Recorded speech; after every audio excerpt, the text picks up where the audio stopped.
गरीब साध साध सब नेक हैं, आप अपनी ठोरे। जो सतलोक ले जावेंगे वो साधु कोई और।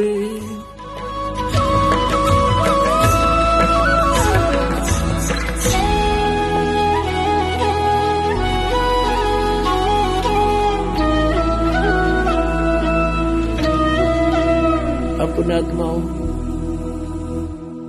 हमारा पवित्र हिंदू धर्म में जन्म हुआ और हम श्री राम, श्री कृष्ण, विष्णु और भगवान शंकर को जैसा लोकवेद हमने इनकी कथा सुन रखी थी, इनके बारे में सर्वेश्वर मानते थे, सर्व पाप नाशक जानते थे, समर्थ शक्ति मानते थे, सारे ब्रह्मांडों का रचनहार मानते थे, अजन्मा मानते थे। तो किन्होंने बताया? नकली गुरुओं ने, अंधे गुरुओं ने, जिन्हें वो स्वयं भी अंधे थे, हमें भी हाथ पकड़ दिया कि हमें सब कुछ दिखाई देता, आ जाओ हमारे पीछे पीछे। जबकि उनकी जीवनी में लिखा है कि ब्रह्मा विष्णु महेश नाशवान है। पुणात्माओं, ये कंसेप्ट क्लियर करना अति आवश्यक हो जाता है, क्योंकि ये बहुत बड़ा अज्ञान हो गया है और इस अज्ञान का नाश करने के लिए जरा सा भी कोई लूज पॉइंट रह गया तो जीव समझ नहीं सकेगा और नकलियों का दाव लग जाएगा। देखो ब्रह्मा विष्णु महेश को तो नाशवान बताता है और भी ये प्रमाण दिखा दूंगा, आप पे चुप कर दोगे उनको कि देखो ये तो पुराणों में लिखा है, क्या ये अपने आप बता रहे हैं? तो वो दुष्ट जो अभी तक आग लगाते आए हैं समाज में, उनकी दाढ़ निकलेगी। पुण्यात्माओं, दास को इन सदग्रंथों की जैसे वेदों, गीता और पुराणों की कति आवश्यकता नहीं, क्योंकि जो ज्ञान दास को मिला है वो तत्व ज्ञान है, वो सूक्ष्म ज्ञान है। और कहते हैं ये चारों वेद सूक्ष्म वेद के पूता, वो सूक्ष्म वेद के पुत्र हैं ये, यानी पूर्ण कंप्लीट ज्ञान तो उसके अंदर है।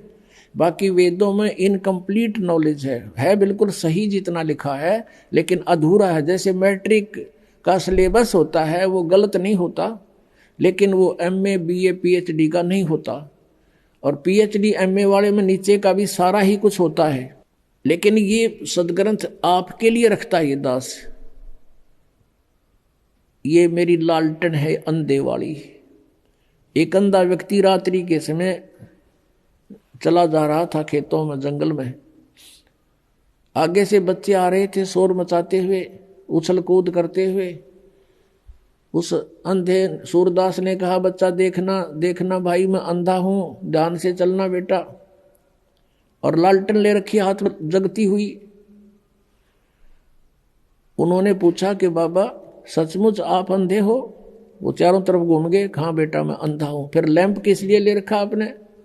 कि तुम आंखों वालों के लिए कहीं मेरे में टक्कर मार दो, बुढ़े दे ही तोड़ दो, तो 20 रोशनी में तुम मुझसे टल जाओ एक तरफ से, मुझे ना कोई हानि पहुंचा जाओ, अंधेरे में दो खेत है।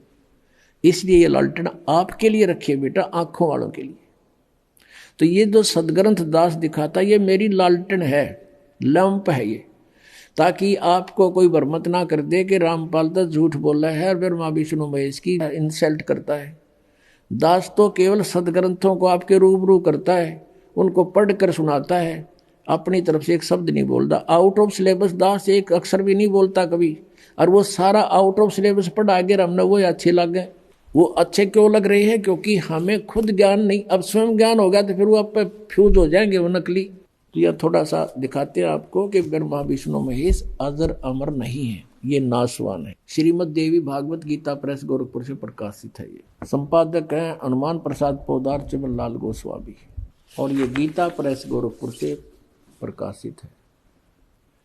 गोविंद भवन कार्यालय कोलकाता का संस्थान।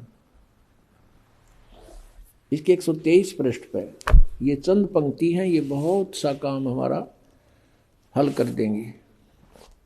तीसरा स्कंद 123 पृष्ठ पे भगवान विष्णु अपनी माता दुर्गा की महिमा सुना रहा है। तुम शुद्ध स्वरूपा हो, यह सारा संसार तुम इसे उद्भासित हो रहा है। मैं ब्रह्मा और शंकर, हम सभी तुम्हारी कृपा से विद्यमान है। हमारा आविर्भाव माने जन्म, तिरोभाव माने मृत्यु हुआ करता है। हमारा तो जन्म और मृत्यु होता, केवल तुम ही नित्य हो, जगत जननी हो, प्रकृति और सनातनी देवी हो। भगवान शंकर बोले देवी यदि महाभाग विष्णु तुम्ही से प्रकट हुए हैं तो उनके बाद उत्पन्न होने वाले ब्रह्मा भी तुम्हारे बालक हुए। फिर मैं तमोगुणी लीला करने वाला शंकर क्या तुम्हारी संतान नहीं हुआ? अर्थात मुझे भी उत्पन्न करने वाली तुम ही हो। शिवे संपूर्ण संसार की सृष्टि करने में तुम बड़ी चतुर हो। इस संसार की सृष्टि स्थिति और संहार में तुम्हारे गुण सदा समर्थ हैं। उन्हीं तीनों गुणों से उत्पन्न हम रजगुण ब्रह्मा, सतगुण विष्णु, तमगुण शिव जी, ब्रह्मा विष्णु शंकर नियमानुसार कार्य में तत्पर रहते हैं। अपने आत्माओं इस पवित्र पुराण ने ये चंद पंक्तियों ने 4-5 कंसेप्ट क्लियर कर दिए। एक तो ये स्पष्ट हो गया कि ब्रह्मा विष्णु महेश नासवान है, इनकी जन्म मृत्यु होती है। दूसरा ये हो गया कि दुर्गा इनकी माता है। तीसरा ये हो गया कि रजगुण ब्रह्मा, सतगुण विष्णु, तमगुण शिव जी। और चौथा ये हो गया कि ब्रह्मा विष्णु महेश केवल नियमित कार्य ही कर सकते हैं। जो आपके भाग्य में लिखा है, दुख है तो दुख आपको दिला देंगे, और आप में सुख है तो आपके भाग्य में मिल जाएगा। इसमें कोई परिवर्तन ये कर नहीं सकते। और इसमें 5वां ये भी क्लियर हो गया कि प्रकृति दुर्गा को कहते हैं। गीता जी अध्याय नंबर 7 में 2, 3, 4 इन श्लोकों में लिखा है कि 2 प्रकृति हैं।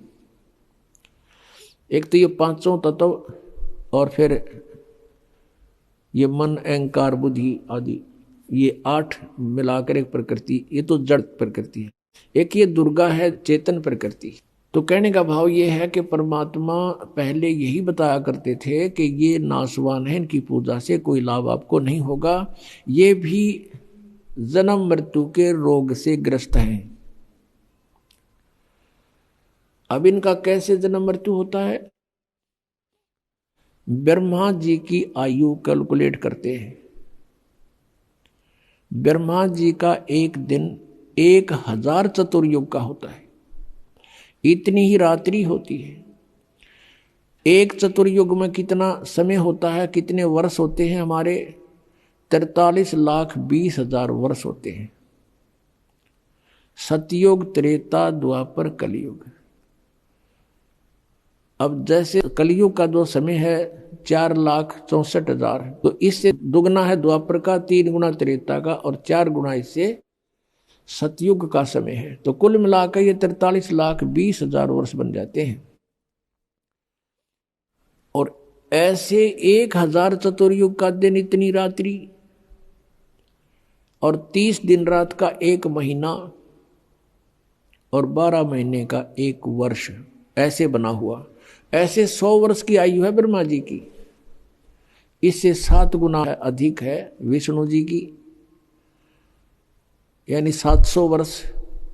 और विष्णु जी से 7 गुना भगवान शिव की, शंकर की, यानी 4900 वर्ष, ऐसे बने हुए वर्ष। और फिर भी इनकी मृत्यु। और जब 70,000 बार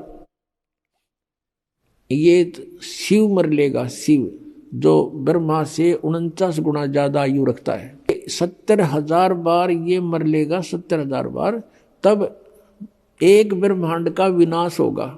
अब ये काल कहाँ रहता है? इस ब्रह्मांड के सुन शिखर में, ऊपर के सबसे टॉप मोस्ट प्लेस जो इस ब्रह्मांड का है, वहाँ ये अलग से रहता है, अपना गुप्त रहता है। और वहां से जब नीचे आता है तो अपने पुत्रों का रूप बनाता है। कभी ब्रह्मा का रूप बना लिया, कभी विष्णु का, कभी शिव का।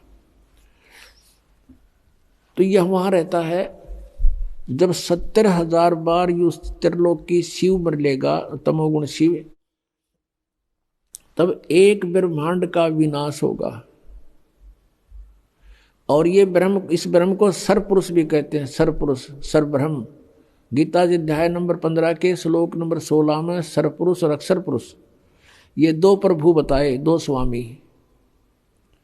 और इनके तथा इनके अंतर्गत जितने भी जीव हैं, उनके सबके स्थूल शरीर नाशवान हैं। जीव नाशवान है, जीवात्मा नहीं मरती। सब प्राणी नाशवान है, जीवात्मा नहीं मरती। वो तो सबके नहीं मरती, कुत्ते को दे के भी अमर है। और उधर से फिर 17वें श्लोक में कहा है 15वें अध्याय के गीता जी में कि उत्तम पुरुष है तू अन्य परमात्मा इति उदाहरते है। वो वास्तव में परमात्मा इन दोनों से अलग है, सरपुरुष और अक्षर पुरुष से। उसी को भगवान कहते हैं। परमात्मा भगवान, भगवान का अर्थ होता है जो केवल सुख दे दुख ना दे, उसको परमात्मा कहते हैं। और फिर कहा कि वही तीनों लोकों में प्रवेश करके सबका धारण पोषण करता है, वो है अविनाशी भगवान।